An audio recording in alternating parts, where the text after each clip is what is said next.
Black lives have not been taken seriously as being fully human. Hey guys, you know what? America does not want to witness a food fight. They want to know how we're going to put food on their table. Yes? I think the American public has seen quite well that you are biased in this situation and you've not been objective. And that would arguably be the conflict of interest. Well, you know, I haven't been the only decision maker here. Growing up, my sister and I had to deal with the neighbor who told us her parents couldn't play with us because we were black. I do not believe you are a racist. And I agree with you when you commit yourself to the importance of finding common ground.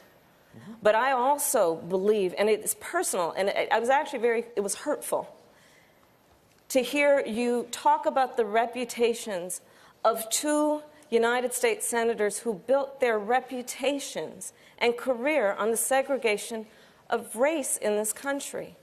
And it was not only that, but you also worked with them to oppose busing.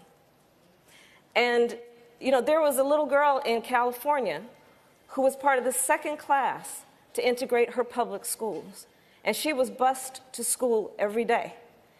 And that little girl was me. So I will tell you that on this subject, it cannot be an intellectual debate among Democrats. We have to take it seriously. People are working. They're working 2 and 3 jobs to put food on the table. In our America, nobody should have to work more than 1 job to put food on the table and have a roof over their head. Donald Trump, in office on trade policy, you know, he reminds me of that guy in The Wizard of Oz. You know, when you pull back the curtain, it's a really small dude. Somebody Sir, came I up to me. have just a few. Well, you let me qualify it. If I don't qualify it, you'll accuse me of lying. So I need to be correct as best I can. I do want you to be honest. And I'm not able to be rushed this fast. It makes me nervous.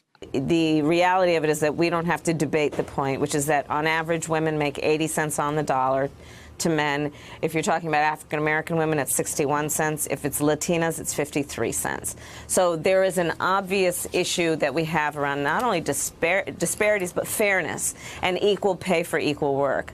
So let's get beyond that because it's not a debatable point. The question becomes, what are we going to do about it? And I think the goal, we would all agree, should be that people should be paid equally for equal work. But we haven't yet reached that point. We're going to have to create incentives to get there. So what I am proposing is that we shift the burden away from that working woman and instead onto that corporation to prove that they're paying people equally. You run the United States Department of Justice.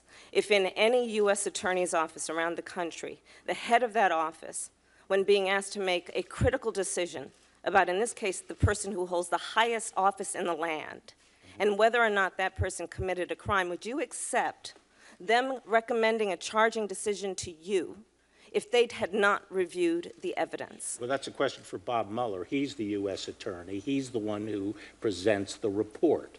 But it was you who made the charging decision, sir. You made the decision not to charge the president. No, in a Pross memo and in a declination memo. You said it was your baby. What did you mean by that? It was my baby to decide whether or not to disclose it to the public.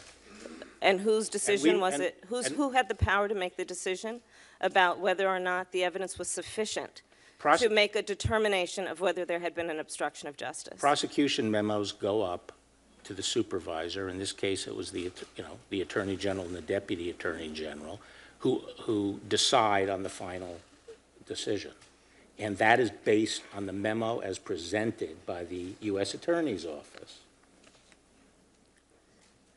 I think you've made it clear that you've not looked at the evidence. We can move on. I think you've made it clear, sir, that you've not looked at the evidence, and we can move on.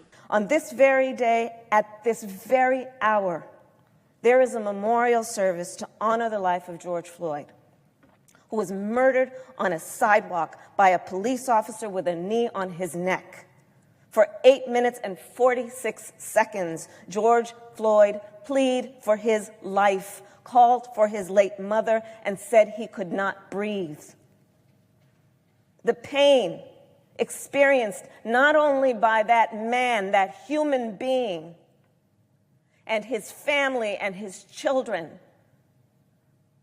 but the pain of the people of America witnessing what we have witnessed since the founding of this country, which is that the black lives have not been taken seriously as being fully human and deserving of dignity.